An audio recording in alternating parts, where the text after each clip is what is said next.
Last na to ha. At ako'y may pasok, maya. Ba't las agad eh, aga-aga pa? Pamayari na ako ng basta nito. Ano, wala yan. Paalam ka lang. Minsan na tayo magkaharap-harap eh. Wow. Kasi ikaw tambay. Ikaw buhat-buhat ng asawa. Uy, at least hindi ako pagod. Sarap na buhay nyo eh, no? Ako may trabaho akong tao, ha? Uy, grabe naman yung pabuhat. Tigil-tigilan nyo ako, last na to. Ayoko na. Paalam ka na kasi ng maaga o para matuloy natin to. Dami-dami pang binili, hindi pala maiinom. Ano ba yun?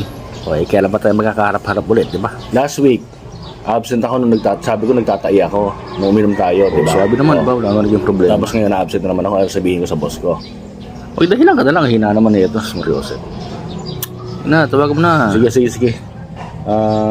Mag-iisip ako ng dahilan. Sabihin mo, may dysmenorrhea ka o Gano'n gano'n. mga ng dahilan. Ayan, nice. Sabihin ko, acidic ako. Yan, pwede yan. Sige, tatawagan ko muna. Boss ko. Ano nyo eh, para kayong mga patay gutom sa alak eh. Grabe naman yan. Tawag ko lang. Wala maingay. Boss! Hello? Ay, boss!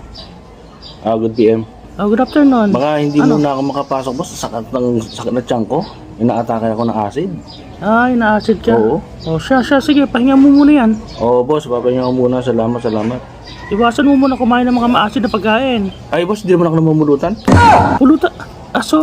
Umiinom ka. So, ibig sabihin, nalola ko